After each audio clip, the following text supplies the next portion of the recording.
Ini adalah video bagian ketiga dari performance evaluation. Di bagian ini kita hanya punya satu learning objective. Kita akan mendiskusikan balance scorecard, sistem pengukuran kinerja. Di bagian sebelumnya kita sudah bisa melihat bahwa ada dua kelompok besar pengukuran kinerja. Ada pengukuran kinerja keuangan dan ada pengukuran kinerja non-keuangan. Untuk perspektif keuangan kita bisa mendapati di sana laba, efisiensi biaya, omset penjualan, dan baru saja yang kita bahas ada RI, ada EVA, dan ada ROI. Nah, banyak yang berpikir bahwa perspektif keuangan ini adalah perspektif yang sifatnya faktor akibat. Dia menjadi akibat dari melakukan sesuatu secara benar. Laba, biaya, revenue, ROI, RI, EVA ini mungkin karena perusahaan bisnis internalnya bagus, kualitasnya bagus, sehingga pelanggannya puas dan retentionnya atau bolak-balik kembali ke perusahaan untuk membeli produk kita. Nah, ini banyak yang menyebutnya sebagai lagging factor. Indikator-indikator ini, perspektif keuangan ini adalah hasil, bukan faktor penyebab. Nah, apa kemudian penyebabnya? Apa faktor penyebab? Kenapa kok profit bagus? Kenapa kok EVA bagus? Dan seterusnya. Maka, banyak yang menyebutkan bahwa perspektif non-keuanganlah yang menjadi leading factornya, penyebab mengapa perspektif keuangannya bagus. Kenapa kok laba, kenapa kok EVA-nya, RA-nya bagus? Mungkin dari sisi perspektif konsumen karena pelanggannya puas, karena pelanggannya bolak-balik ke perusahaan, karena bisnis internalnya bagus, kualitas produknya bagus, dan mungkin karena karyawannya bekerja sepenuh hati, karena mereka puas bekerja, sehingga itu terefleksikan di perspektif keuangan. Ini yang kemudian disebut sebagai leading factors. Indikator-indikator inilah yang menjadi faktor penyebab. Dari leading dan lagging factor tadi, kita beralih ke balance scorecard. Mudah-mudahan ada yang sudah familiar dengan kata-kata balance scorecard atau BSC ini. Nah, balance scorecard atau BSC ini identik dengan 4 perspektif. Nah, 4 perspektif tadi yang sebenarnya kita sudah bahas. Keuangan, konsumen, internal business, sama infrastructure. Cuma begini, sebenarnya letak berhasil atau tidaknya implementasi dari sistem pengukuran kinerja itu bukan di 4 perspektif tadi, tetapi terletak di, kalau kita lihat definisi di slide, itu terletak di bagian yang saya sudah tandai dengan warna merah, tinta merah itu. Itu sebenarnya letak kunci suksesnya BSC. So, the balance scorecard translate an organization mission and strategy into operational objectives and performance measures. Jadi, kunci keberhasilannya, dan ini susah sekali kemudian melakukannya, adalah melakukan translasi dengan baik atas misi dan strategi perusahaan ke dalam sasaran-sasaran operasional dan indikator-indikator kinerja. Jadi proses translasinya ini yang benar-benar menentukan kunci suksesnya implementasi balance scorecard. Nah, kalau kita lanjut, BSC setelah translasi itu ditranslasikan mengukur kinerjanya dengan memakai 4 perspektif yang dari tadi sudah kita singgung. Yang pertama, melihat perspektif keuangannya, tentu saja lagging factornya. Yang kedua, customer perspektifnya, leading factor pertama. Melihat internal business prosesnya, dan juga perspektif yang terakhir adalah learning and growth perspective, atau nama lainnya adalah infrastructure. Strategi, kita ambil kemudian di sini ada kata-kata dari Kaplan and Norton. Strategy, according to them, is choosing the market and customer segment the business unit intends to serve, identifying the critical internal and business process that the unit must excel at to deliver the value proposition to customer in the target market segment, and selecting the individual and organizational capabilities required for the internal customer and financial objective. Nah, ini kembali lagi ke yang tadi saya sudah sebutkan. Kunci sukses atau tidaknya balance scorecard itu dari sisi menerjemahkan strategi dengan baik. Kalau boleh kemudian kita memakai universitas kita sebagai kemudian universitas kita sebagai contoh, maka kalau balance scorecard-nya ingin diimplementasikan secara sukses, maka langkah pertama adalah mentranslasikan strategi yang dimiliki oleh universitas. Contoh, apa sih yang diinginkan oleh universitas 5 tahun ke depan? Let's say ingin menjadi universitas 500 dunia. Maka itu harus diterjemahkan dulu dengan baik. 500 dunia itu menurut siapa? Karena kalau kita lihat lembaga perankingannya banyak.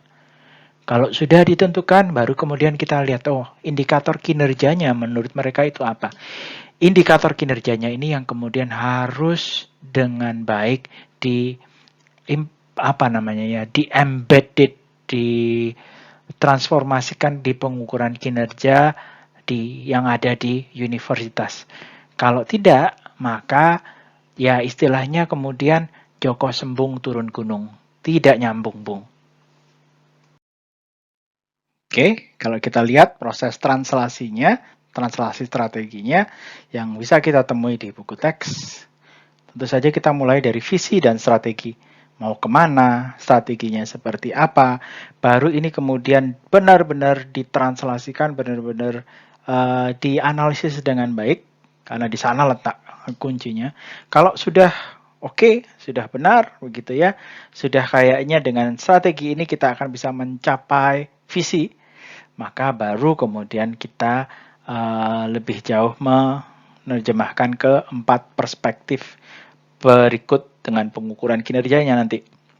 Jadi bertransaksinya ke aspek keuangan apa, aspek konsumen apa, aspek proses apa, aspek infrastruktur apa. Nah, kalau sudah untuk tiap-tiap perspektif, maka kita perlu menetapkan objektifnya apa, sasarannya apa, pengukurannya seperti apa, targetnya bagaimana, dan inisiatif yang diperlukan itu bagaimana. Nah, di sini ada contoh translasi strategi yang baik. Ada sebuah perusahaan yang ingin meningkatkan profit dalam beberapa tahun ke depan gitu ya. Cara signifikan ingin meningkatkan profit. Bagaimana kemudian mentranslasikan? Ternyata kalau kita lihat perusahaan ini setelah dikuak lebih jauh, ternyata ingin meningkatkan profit dari sisi meningkatkan kualitas, meningkatkan kepuasan pelanggan, sehingga dari perspektif yang satu dengan yang lain nanti harus berhubungan. Oke, jadi kita lihat nih. Perusahaan ini membuat petanya seperti ini. Dari sisi infrastruktur, mereka ingin benar-benar memaksimalkan pelatihan kualitas supaya semuanya aware terkait kualitas, semuanya aware cara pengendalian kualitas, dan kalau bisa kemudian kualitasnya atau mendapatkan perusahaan yang berada pada status zero defect. Terus dari sisi proses, internal business process, mereka ingin meredesain produk mereka secara periodik. Untuk apa? Lagi-lagi supaya kualitasnya dari waktu ke waktu naik. Kalau naik, maka mestinya barang cacat yang yang ada itu kemudian bisa dikurangi, reduce defective units. Kalau ini sudah, maka kalau barang cacatnya sudah secara signifikan benar-benar sangat rendah, mestinya konsumen itu puas. Jadi kalau kita lihat di sini objektif dari sisi konsumen meningkatkan kepuasan pelanggan. Kalau mereka puas, maka mestinya dari sisi pangsa pasar perusahaan juga meningkat. Kalau pangsa pasar yang meningkat, kita beralih ke perspektif yang lain. Nah, mestinya kalau pangsa pasarnya meningkat, aspek keuangannya, penjualannya meningkat juga. Dan terakhir, profitnya meningkat. Jadi ini kita lihat kemudian peta strategi sederhana yang cukup baik. Semuanya saling berhubungan antara satu perspektif dengan perspektif yang lain. Mungkin sebagai tambahan begini, ini kalau perusahaannya orientasinya profit, orientasinya laba. Bagaimana perusahaan kalau orientasinya non-profit seperti universitas? Maka kalau universitas atau lembaga non-profit yang lain, maka aspek finansial ini biasanya ditaruh di bawah. Kesiapan keuangan, berapa sih dana yang kita miliki, dari sana mereka melakukan aspek atau aktivitas bisnis internal, melakukan kemudian aspek atau perspektif konsumen, dan melakukan peningkatan aspek infrastruktur. Jadi biasanya finansial ini kalau di organisasi-organisasi yang orientasinya non laba, maka dia biasanya menjadi menjadi landasan, dia ditaruh di bawah.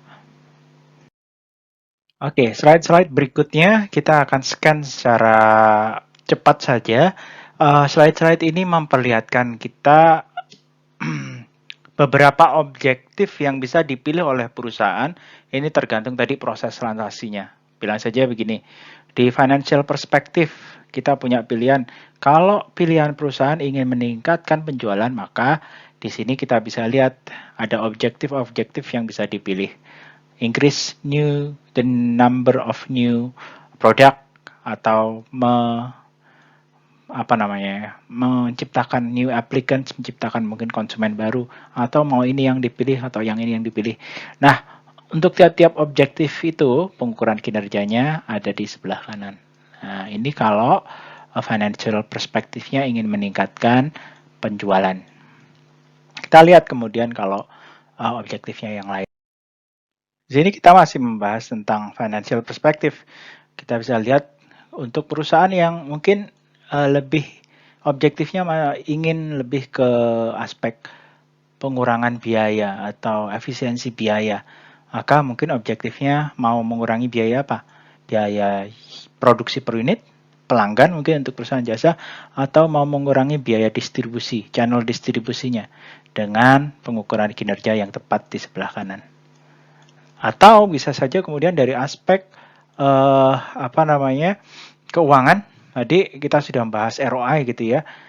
Kalau ROI dan teman-teman tadi, salah satu hal yang kemudian perlu dicermati oleh perusahaan mungkin pemanfaatan asetnya. Udah oke nggak pemanfaatan asetnya? Mungkin ada beberapa perusahaan yang objektifnya itu asset utilization. Kalau itu yang menjadi objektif yang ingin didapatkan, maka ini mungkin pengukuran kinerja yang pas. Tadi kita sudah bahas return on investment, economic value added, dan tambahan satu di situ, residual income.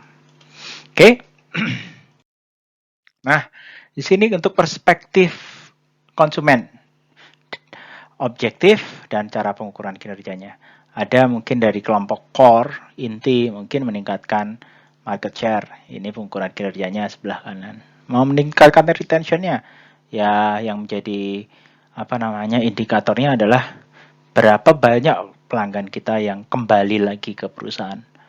Atau mau meningkatkan customer acquisition, new customer, yang kemudian menjadi indikator kinerjanya, pengukuran kinerjanya. Kalau satisfaction, kita lihat ratingnya, mungkin external rating. Mau lihat profitability-nya, kita lihat customer profitability-nya. Begitu.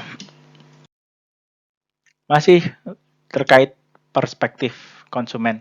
Kalau kemudian objektifnya lebih terkait performance value, maka mungkin ini yang menjadi objektif inilah yang kemudian cocok. Mungkin mau mengurangi price, post purchase cost, sampai kemudian improve product image and reputation. Lagi-lagi dengan pengukuran kinerjanya yang relevan untuk objektif-objektif tersebut. Oke, untuk internal business process, ada beberapa kelompok besar juga yang bisa dipilih, yang kemudian bisa menjadi fokus perusahaan. Mau berproses pada inovasi, kalau ini maka objektif yang memungkinkan mungkin meningkatkan produk-produk baru yang berhasil diluncurkan, atau mengurangi pengembangan waktu untuk pengembangan produk dengan tentu saja pengukuran kinerja yang pas untuk objektif tersebut.